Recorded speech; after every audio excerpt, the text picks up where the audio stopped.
وكفى والصلاة والسلام على نبينا المصطفى وعلى آله وأصحابه أهل الصدق والوفاء. اللهم صل وسلم على سيدنا محمد الفاتح لما أغلق والخاتم لما سبق ناصر الحق بالحق والهادي إلى صراطك المستقيم وعلى آله حق قدره ومقداره العظيم. سبحانك لا علم لنا إلا ما علمتنا إنك أنت العليم الحكيم. رب اشرح لي صدري ويسر لي أمري واحلل عقدة من لساني يفقهوا قولي. سبحانك لا علم لنا إلا ما علمتنا إنك أنت العليم الحكيم. اللهم علمنا ما ينفعنا وارزقنا علما وأرنا الحق حقا وارزقنا اتباعه وأرنا الباطل باطلا وارزقنا اجتنابه وأدخلنا في عبادك الصالحين. سبوح قدوس ربنا ورب الملائكة والروح. Muslimin muslimat jamaah majlis kajian pada subuh yang dimuliakan Allah Subhanahu wa taala, mengawali majlis kita yang mulia, marilah sama-sama kita menghadirkan hati kita membaca surat Al-Fatihah. Kita niatkan untuk kebaikan dan keberkahan hidup kita. Allah sehatkan kita, Allah afiatkan kita, Allah kabulkan segala macam bentuk hajat dan keinginan kita. Allah jaga diri kita dari segala macam bentuk bahaya, fitnah, ujian dan musibah.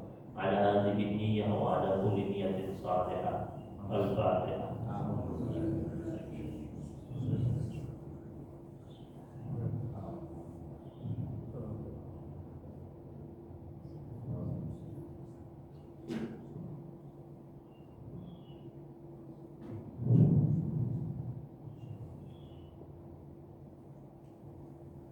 Jemaah yang dimuliakan Allah Subhanahu wa taala,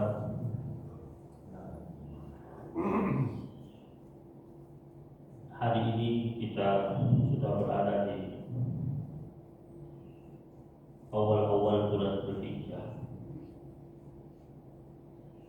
bulan di mana Rasul dalam salah satu sabdanya berpesan kepada umatnya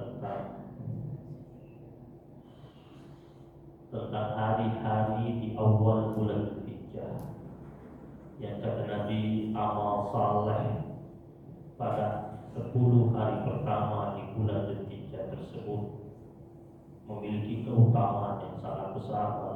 Bahkan salah seorang sahabat Nabi ditanya, wal jihad fi sabilillah, walaupun dengan jihad, walaupun dengan engkau berjihad fi sabilillah, kecuali engkau keluar dengan jiwamu, hartamu, berangkat jihad, jiwa, harta, dan engkau mati di situ, gugur di situ. Itu yang menandinginya. Disabda Rasulullah Sallallahu Alaihi Wasallam. Tentu ada amalan-amalan utama di 10 hari pertama bulan Dzulhijjah, yaitu yang pertama memperbanyak membaca tasbih, takbir, tahmid. Yang kedua melaksanakan puasa sunnah di 10 hari pertama, di tanggal 1 sampai tanggal 9. Tanggal 1 sampai tanggal 7-nya niat puasa Dzulhijjah, dan tanggal 8 Tarwiyah, dan tanggal 9 puasa Arafah. Kemudian juga amalan yang berikutnya haji. Rukun Islam yang kelima yang ditegaskan kepada mereka yang mampu. Bulan Dzulhijjah masuk daripada Ashhurul Hurum, masuk dalam 4 bulan haram, 4 bulan yang mulia dan yang diistimewakan. Mulai dari Dzulqa'dah kemudian Zulhijjah, Muharram dan Rajab yang terpisah sendiri. Jadi ketika sudah masuk Zulqa'dah itu sudah masuk bulan Haram. Kita sudah lewati Zulqa'dah itu diambil dari kata qu'ud atau berhenti atau berdiam diri atau menahan diri. Karena dahulu sebelum datang Islam, orang-orang Arab zaman jahiliyah di bulan Zulqa'dah, di bulan Zulqa'dah itu mereka menahan diri, tidak perang, tidak berselisih, tahan. Datang Islam menetapkannya sebagai bagian daripada Ashhurul Hurum sebagaimana yang Allah Subhanahu wa taala tetapkan dalam surat Taubah. Salah satu firman Allah surat Taubah tentang bulan Haram tersebut. Nah, bulan Zulqa'dah ini menurut Abdullah bin Abbas radhiyallahu taala anhu, Musa alaihissalam itu ketika Allah panggil dia ke Bukit Tur selama 40 malam, 30 malam itu di bulan Zulqa'dah. Itu anna Musa arba'ina lailatan, itu 30 malamnya malam-malam bulan Zulqa'dah. Maka bisa jadi 10-nya itu di bulan Zulhijjah. Di Musa mendapat wahyu, mendapat Taurat di bulan Zulqa'dah dan di bulan Zulhijjah. Menurut riwayat dari Abdullah bin Abbas radhiyallahu taala. Nah, jemaah ini dimuliakan Allah Subhanahu wa taala. Kita akan bahas satu hadis dari Ibnu Abbas radhiyallahu taala anhu. Annal Aqra ibn Hadis sa'ala Nabi sallallahu alaihi wasallam. Salah seorang sahabat Nabi namanya Al-Aqra bin Hadis. Namanya sebenarnya bukan Al-Aqra. Nama aslinya itu Firas, tapi dipanggil dengan Al-Aqra. Julukan. Orang-orang sana banyak julukan. Sampai sekarang kita suka kasih orang julukan.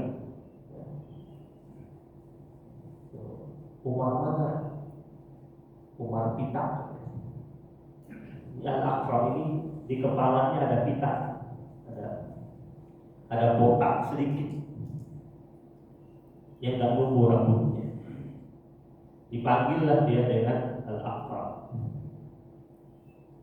Sampai ketika masuk dalam riwayat hadis disebut dengan sebutan Al-Aqra, walaupun nama aslinya bukan Al-Aqra. Dia datang bertanya kepada Rasulullah sallallahu alaihi wasallam, faqala, ya Rasulullah, al-hajju fi kulli sanatin aw marratan wahidatan. Haji itu apakah dilaksanakan tiap tahun atau cukup satu kali saja?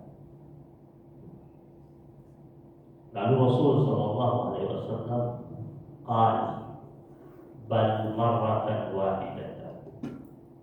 Cukup satu. Faman zada fahuwa tatawwu'un. Maka siapa yang menambah atau berhaji berulang-ulang, maka nilai haji berikutnya sunnah. Nilai haji berikutnya tidak dihitung wajib, tercatat sebagai. Nah, jemaah yang dirahmati Allah Subhanahu wa taala, ini hadis diriwayatkan dalam kitab Sunan Abu Dawud. Ya. Nah, Al-Aqra ini sebelum dia masuk Islam, dia di zaman jahiliyah orang yang cukup disegani. Dia hakim di zaman jahiliyah. Banyak persoalan-persoalan yang penting di zaman jahiliyah. Orang-orang jahiliyah datang kepada Al-Aqra. Setiap ada sengketa, datang kepada Al-Aqra, minta Al-Aqra untuk menyelesaikan sengketa tersebut. Dia merupakan salah satu pembesar daripada Bani Tamim. Rasulullah sallallahu alaihi wasallam ini ada pernah bersentuhan dengan Al-Aqra ini dengan satu kejadian. Di akhir nanti Allah menurunkan firman Allah surat Al-Hujurat, salah satu firman Allah surat Al-Hujurat, yaitu Al-Aqra datang bersama beberapa orang-orang dari Bani Tamim, ya, mencari Nabi di siang hari. Cari Nabi siang hari, kemudian teriak-teriak panggil Nabi, karena mereka ada bawa ahli syair. Mereka dengar Nabi itu kan menyampaikan firman-firman Allah yang susunan syairnya susah ditandingi. Dan waktu itu dia sebelum masuk Islam, dia mengira Nabi ini yang Nabi sampaikan bukan kalam Allah. Yang Nabi sampaikan adalah syair-syair. Jadi dia datang, dia bawa beberapa orang petinggi dari Bani Tamim, dan di antaranya ada orang ahli syair. Siang-siang Nabi lagi istirahat, panggil sebutan nama. Kan tak boleh tuh panggil sebutan nama, ini kan belum masuk Islam dia. Nah, ya Muhammad, teriak-teriak dari luar biliknya Rasul, luar kamarnya Rasulullah SAW. Tahu datang berapa orang? 70 sampai 80 orang. Ini kayak orang mau demo. Datang, ya. Kemudian setelah itu teriak panggil nama Nabi. Kemudian Nabi ketika itu keluar, muka Nabi nggak senang, Nabi lagi istirahat, ya. Dengan pengakuan mereka itu turunlah firman Allah Subhanahu wa taala, innal ladzina yunaduna min wara'i hujurat, innal ladzina yunaduna min wara'i hujurat aktsaruhum la yaqilun. Sesungguhnya orang-orang yang memanggil engkau wahai Rasul dari belakang kamar-kamarmu, mayoritas di antara mereka itu orang-orang yang tak punya akal. Jadi orang kalau panggil Nabi, yang pertama panggil Nabi dengan sebutan nama saja dianggap sama Al-Quran surat Al-Hujurat ayat 4 tidak punya akal. Yang kedua, ya, memanggil Nabi, berteriak, ya, mengangkat suara dianggap tidak punya akal. Karena dalam Al-Quran la tarfa'u aswatakum fawqa sawti Nabi, tidak boleh mengangkat suara. Surat Al-Hujurat juga ayat yang kedua. Ya ayyuhalladzina amanu, wahai orang yang beriman, jangan kalian angkat suara kalian di atas suara Nabi. Itu surat Al-Hujurat. Makanya kalau datang ziarah ke Madinah, itu suaranya nggak boleh kencang, nggak boleh depan makam Nabi itu. Kalau bapak ibu sekalian lihat di atas pusara Nabi itu masih dipasang tuh ayat Al-Quran surat Al-Hujurat ayat yang kedua itu. Ya ayyuhalladzina amanu la tarfa'u aswatakum fawqa sawti Nabi. Hai orang-orang yang beriman, janganlah kalian angkat suara kalian di atas suara Nabi. Karena ada banyak kaligrafi, di antara kaligrafi yang di atas makam Nabi itu firman Allah ini dipasang. Jika datang ziarah disuruh dengan suara yang pelan, lirih, halus. Alhamdulillah tempat bapak sunyi kalau lagi datang masuk ke ziarah Allah. Tempat mak-mak biasanya kalau masuk ke ziarah Allah itu berisik. Kita bawa bapak aja yang di tempat yang berbeda bersebelahan masih kedengaran suara. Insya Allah bukan jamaah haji Indonesia atau bukan jamaah umrah Indonesia. Ramai itu. Tak boleh. Nabi masih hidup. Suara sahabat-sahabat Nabi itu kalau mau ngomong sama Nabi, suaranya di bawah suara Nabi. Pelan. Karena itu perintah Allah. Rasul sudah wafat jasadnya, tapi ketika tentang ziarah, kita kan menyampaikan salam kepada Nabi.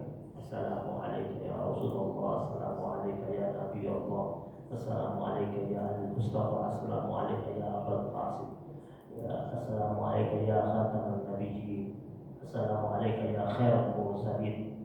Dan sebanyak apa yang dapat kita rangkai kata-kata untuk mengucapkan salam kepada Rasul Sallallahu Alaihi Wasallam.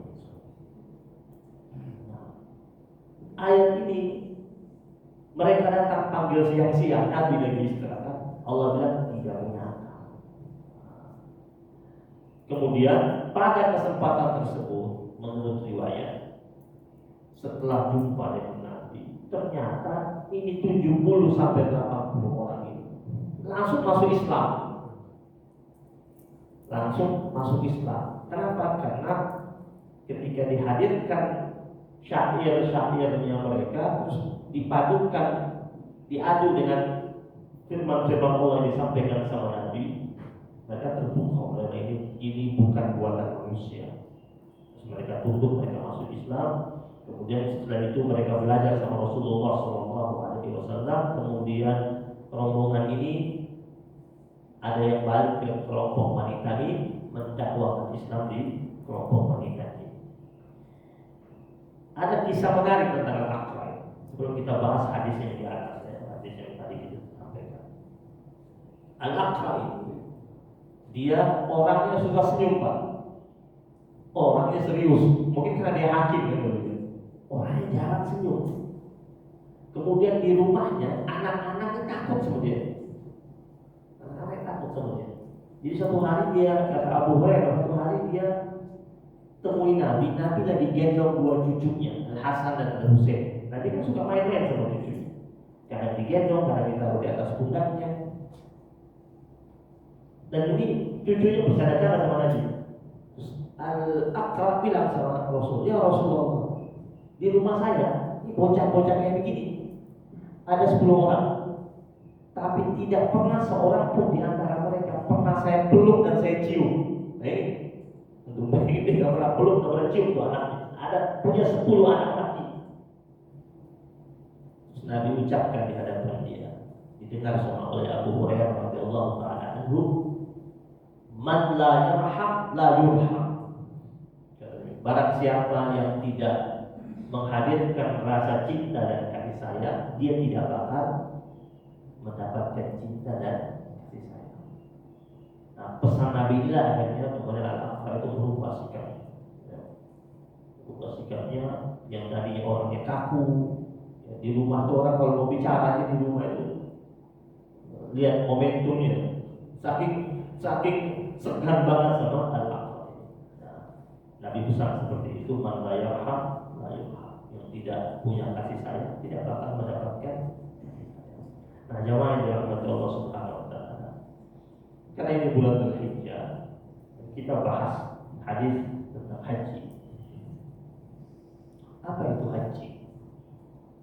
Ulama mengatakan al-hajju huwa al-qasdu ila Allah. Haji itu adalah perjalanan yang disengaja menuju Allah Subhanahu wa taala.